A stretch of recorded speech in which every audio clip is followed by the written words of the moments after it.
Hello everyone, and we are back for part 2. So, saddle up and get ready. As you saw in the intro, we are going to be doing a whole bunch of baits tonight in this next box, in this next segment of the video. So let's waste no time and get straight to it. So in today's box, we have obviously a ton of Berkley stuff, which I'm super excited to share with you guys. And without being any extra, let's hop into the first couple baits. So, as you can see in the top left we got here, we have the Berkley Stunnas. So I know a lot of people have already made a lot of content about this, but, I figured I'd share, my personal opinions and, my techniques that I like to use this for. So, obviously this is a jerkbait. No dirt. I'm pretty sure we all know that. But what makes this stand out from the rest of the pack? I mean, what makes it stand out, versus something like, this is the only one I have here, because I've lost a couple of the other ones, like a Rapala, Pixar Maverick. For me, the biggest differentiator in the Berkley Stunna is not only the way more consistent operating weight transfer system, but it's the way that it will actually, swim and operate in the water. So with the Pixar Maverick, how would I get it out again? So just give me a moment and bear with me. Stare at the bucket again while I untangle my 15 different jerkbaits that I have here. You can enjoy the lovely ASMR. Yeah, I got a lot of baits for you guys tonight. Lots of baits. Untangling is usually easier said than done. Much easier. So, while I'm busy untangling here, I hope yet again everyone is doing fantastic and having a great week so far. It's already Sunday, it's the end of the week, and we're going to be kicking off a new one here in a moment. So, everyone better get the stuff together, ready for the new times ahead. So, anyways, we're back. So, alright, there's this really one bait that I'm sure a lot of you have used, seen, heard about. It's a PXR series of baits. I don't think these are bad by any means, but I know a lot of people have been saying these are Berkley copies. And while I don't necessarily think it's true, I definitely think there's some things to note that, Rapala tried doing. Most notably, the weight transfer system. It just doesn't work as good as Berkley's. My biggest pet peeve with this is that when you get that transfer ball, or the transfer balls, to go to the back of the bait on the cast, they don't tend to want to shoot back forward as consistently as the Berkleys do. Hell, even just whipping it in my hands here, a sticker, it doesn't want to go. I mean, yeah, I finally got to go all the way to the back, behind the second hook. It's a good system, and I think it's awesome, but it's just not very consistent. Now, that being said, what makes the Berkley so much better? So I have a couple different models here, most notably the 112, the 112 plus 1, and the brand new bait size for 2025, the 100. So in my hand right now, I have a Berkley Stunna 112, the standard size that came back when Hank Cherry first won that Bassmaster Classic. So, for a lot of people, this is a perfect bait, and for me, it is also perfect too. I've got a lot of smallmouth, number of pike on this. This is a very effective bait. Back to it. What's in the tackle box? This bait is primarily designed for heavy slashes and super aggressive stopping motion. And another key pillar of this bait is the sink rate. Not a lot of jerk baits, or at least jerk baits made by the market, are sinking. You can find a fair amount of them, but generally the trend is either suspending or even slow rise. But to me, I find slow sinking to be much more effective, because not only can you cast and let it sink, you can also keep on twitching it and letting it sink between each pause, which I find to be a much more effective cadence when it comes to getting these really stubborn bass to strike. Again, I want to give you guys some of my top kept personal colors that I really love, and what better way to do that is with a jerkbait that color you've already seen. And just by looking at the profile, you can see this guy's seen some action. This guy's caught me some serious fish so far. I've caught a ton of smallmouth, a ton of pike on just this one bait alone, and it's got some nice hook rash, tooth rash, everything. Again, this is a 112 plus 1, so all that means with the plus 1 on the bottom, if it will focus, I don't think it will, because Apple is going to never cooperate with me properly. Oh, never mind, it will. The 112 plus 1, all it means is that it's a size 112 bait, but it sinks and dives a little deeper, a little quicker. You know, with the 100 size that we have here, you know, this is just really a downsized version of the stunner. It's still a shallow running one, because this one has a smaller bill on it. You know, we're talking anywhere just a couple feet. But, you know, that's really all it is. I'm sure you guys can find a bajillion different videos online of the Berkeley Stunner. But, you know, everything that I would tell you guys has already been said. You know, very effective. Jerkbaits, you know, are, you know, an art in themselves to figure out, so I would say the best time to pop these out is honestly just like right now. These bass and a lot of our predator fish in the waters of Wisconsin are going to be, you know, warming up very, very slowly. This has been a very weird spring for us and for a lot of us in our, you know, state. And, you know, right now we need a bait that's going to like perform well in these, you know, very unpredictable conditions. Again, I'll have to give you another couple color drops. You know, we got, you know, red fire tiger here again. Super effective bait, super hot. You know, walleyes even love this. Great performer. Even table rock, another great one. Nothing too crazy. It's a jerk bait. You should have one. You know, it's just simple. Moving on to things that I liked a little bit better in this box. This is actually a little stopgap, a little option I just wanted to briefly talk about. So for a long time, the trailer we're going to be talking about in just a little moment, the Berkeley, if I can get this to focus. Oh my goodness. So there it is. Yeah, the Berkeley Power Stinger. Now specifically, this is the paddle version. This has been a really fun bait to fish. I've actually caught a couple fish. I've gotten a lot of follows and a fair amount of little pike on this guy already. So what I've noticed so far is that Berkeley seemed to do a really good job on making sure that all their baits and all their terminal, specifically their jig heads, work seamlessly with their baits. And what I love about, you know, their plastics is that they'll give you the option for, you know, either 3D eyes on the plastic or 3D eyes on the actual jig head itself, which, you know, I appreciate very much so. You know, one of the key technologies that we're going to be looking at in the next couple of baits is the honeycomb technology. You know, I know a lot of people have talked about it. Ike Iconelli, all your favorite pros from Berkeley have talked about it, but again, just to beat the dead horse again, the honeycomb technology was made to not only keep the bait large, but to help these larger baits stay flexible. Because the biggest problem once you start getting into these really big, thick profiles is that you lose the dexterity and you lose the action of a small little crappie bait, you know, put simply. But with the honeycomb technology, you retain it, and honestly, you can just see when I just keep it straight up, like it's hard to keep it from not moving. Like even just like, you know, swinging it back and forth, it wants to move, it wants to paddle. And a little key drop, if you like the coal shad, you know, you've had great luck on that.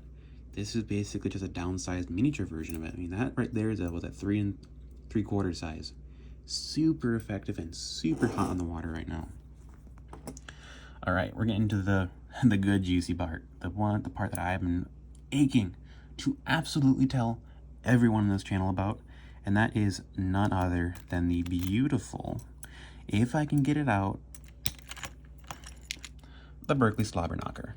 I mean, this has just been an absolute powerhouse bait for what has been essentially, if I can stay in focus, for essentially about a year now. I mean, these baits are fantastic. I know they're expensive, but no, these are absolutely fantastic. Everything about the Slobber Knocker is just terrific. I know there's a lot of, you know, different features that differentiate this from the original Z-Man, but we're gonna just run it down. We're gonna go, you know, front to back, because I want to give you guys a full, you know, understanding, you know, why do I personally love the Slobber Knocker. So let me see if I can find a good way to get my phone all propped up, because it's time to saddle in for the long run here. All right, we're all good now. So the Berkeley Slobber Knocker wasn't really made as like a rivalry to the jackhammer, but more as a complementary bait to the jackhammer. So key features are the line through head design. You know, the Fusion 19 hook, super stout, super, you know, sharp. And another feature that I'll show you on one of my unrigged ones is the conical slash talon style hook keeper. Very, very effective on keeping your baits up.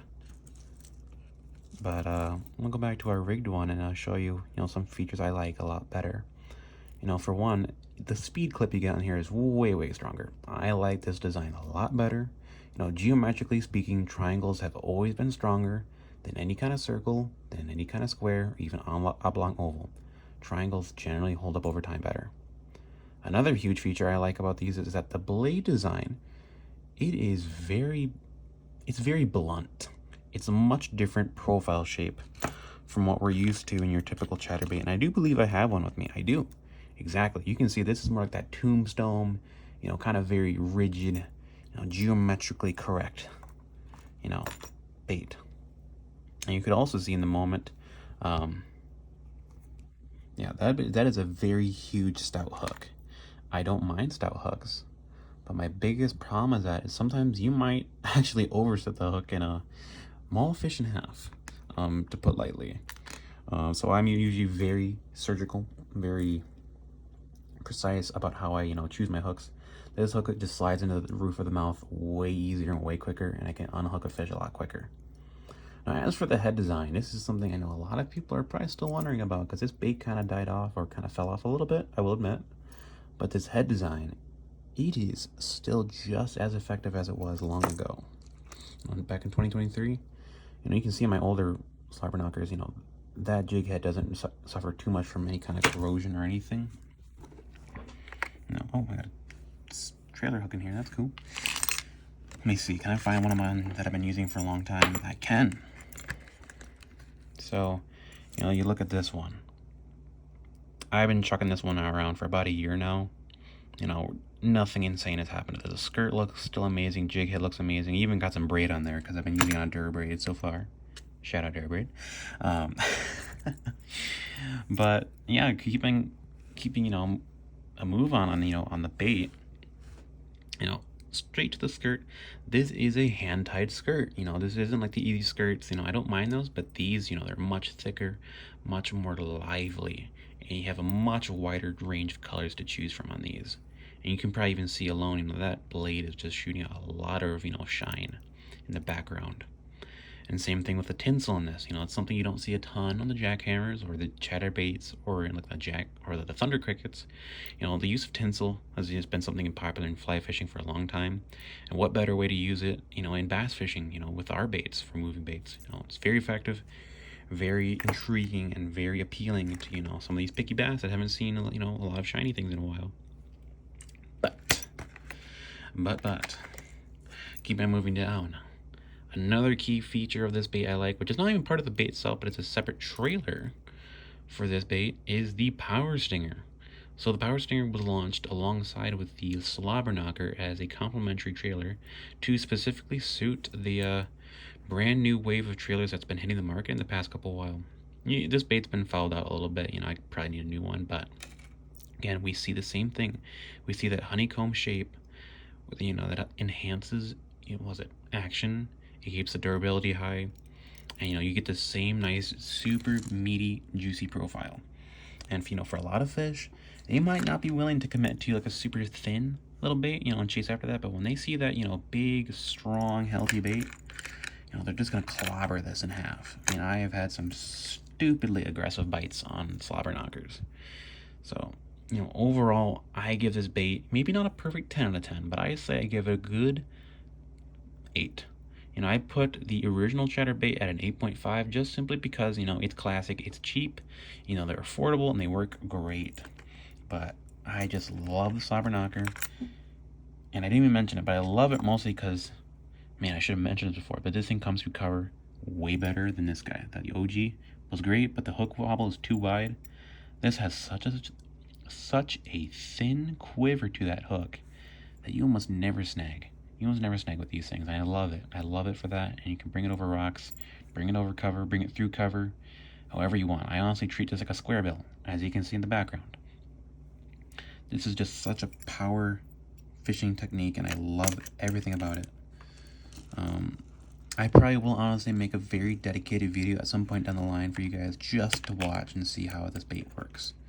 It's very effective in the water. I love it. You know, I think the R&D and the tech that went behind the slobber knocker was well worth it. You know, everything about this screams quality. You know, the tech is there, the research is there, the power bait, it's there. It stank. She stank. You know, everything about this is just awesome.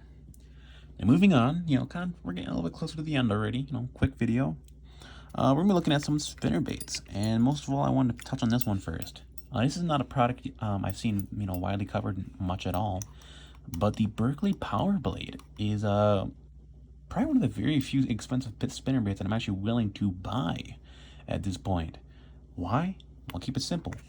Willow blades, finally a company actually made a good thin, willow blade that doesn't slap the fish in the face when they bite this thing. And you can see, dude, I have put my willow blades to work. You know, they're losing their color, they're getting chipped, they're all muddied up. You know, I've put this thing through the ringer. But for me, the biggest feature of this, the ultra long Fusion 19 hook. No longer do I need to actually put a trailer hook on, like this guy. I literally run this thing skirt by itself and the hook, and I catch fish all the time. I've caught a lot of 3 and 4 pounds largemouth in our area, the neck of the woods, and they just love munching on this thing. It is just absolute candy to them. You know, I'm still convinced it's because not only do you have a thin wire, you have a thin jig head, you have a fantastic long hook, and you have these very, very appealing, you know, thin, low profile willow blades with a ball bearing, if you're into that. So, you know, very quality spinner bait. You know, again, I don't really have to give you guys a huge rundown on spinner baits because I'm sure a lot of you guys already know how to fish them. And even if you don't, I'll put a video out at some point on how to fish a spinner bait. You know, same thing with the Northland one. Good spinner bait, but I will admit the willow blades were just a little too wide for my liking, and I just don't get the same bites as I do on the Berkeleys. And you can even see on this one, I have to put a trailer hook on it, or else the hookup ratio is, well, simply put, absolute dog water. Same thing goes to the Strike King. That's why I had a trailer hook actually in my box. You know, Strike King, you know, midnight specials. You know, great Colorado bait. Great rattle inside of there. You can hear that big one knocker. But it's just, again, the same dilemma. We run into, you know, short strikes on the water, and it just kills the bite. Now, more tandems. I hardly throw a tandem anymore because I'd rather throw either a single Colorado or a double willow. You know, these are good baits, but nothing I would actually use a ton. I really only throw this when I'm like in just truly open dead water and I just need to cover water and try to find something. Now, this is the last bait for tonight. Is one I actually don't talk about a lot, and I haven't seen a lot of people talking about it lately at all. But the good old buzz bait, I feel like it's making a subtle return, and I'm gonna, you know, give a couple more minutes on this one because I really do enjoy using a buzz bait. So, with the emergence of the topwater plopper, I felt like topwater buzz baits really kind of fell to the wayside, and a little bit unjustly too. You know, for me, some of my favorite parts of a buzz bait are that not only can I fish it extremely fast, I get a very, very, you know, direct hook set. You know, it's not like a treble hook where it's going to be flailing about. This is just a big J hook. Oh, this is a Walmart special, I'm not going to lie, and I catch a ton of fish on these. These are made by Strike King. You know, that's why the blade works. That's why the jig head's actually surprisingly decent. And it's also why the hook is actually surprisingly decent. But I digress. These baits are fantastic. You know, a buzz bait can be used, you know, at a crawl speed. If you change the wire, they can be used to absolutely burn on top of the water, especially when it's like, you know, 70 or 80 degrees out and your water is at least 60 degrees. You know, that's when this bait shines. But for me, I love slow rolling a buzz bait. It's not something you hear a lot of, but I like it when you can get this thing just to swim just slow enough where not only is your trailer kind of dragging down the water, but your props just plop on top of the water where you can hear the audible plop, plop, plop, plop, plop. That noise, combined with a squeaky lip, which, you know, just comes in time, you know, with breaking in a buzz bait. Not a great squeaker right now, but once it gets wet, we can even hear it right there. Ultra squeaky. Well, that's what you want to look for. You want to look for a nice squeak in your buzz baits. If it comes like that, even better. But if it doesn't, pro tip, crimp down the back washer. Crimp it down, and the friction alone of the propeller blade hitting the back washer will just simply wear it in. Very quickly, very effectively, and keeps things simple. You know, my trailer choice, and you've probably seen this, you know, repeatedly. I love white. I absolutely love white with a passion. If my thing will focus again, you know, for me, why do I believe in white? I just believe in it because the contrast is so heavy, especially in our green tea water. That's the best way to put it. It is just such a standout color. If a fish sees it, you know, blazing by at, you know, like Mach 5, it has to bite it, or it at least has to follow it and figure out what's going on. Because I love natural colors. I love standout, you know, like bright oranges like this, you know, coleslaw, blaze, you know, even natural like perch colors are great. But the sheer magnitude of a bite you can get from white is just undeniable. And I think it's a very, very effective search bait color. And that's really what I want to highlight here. You know, this box entirely, this was not a box I made really for finesse, as you can obviously tell. I made this box to, you know, get in the water, use my 7-foot medium heavy, and just have an absolute field day. You know, just covering as much water as possible. You know, there are options to slow down. You know, like, I can get a slobber knocker to slow down a fair bit. I can get a stun out to slow down a lot, because this is a jerk bait. I can even get these guys to slow down a fair bit, because they're buzz baits.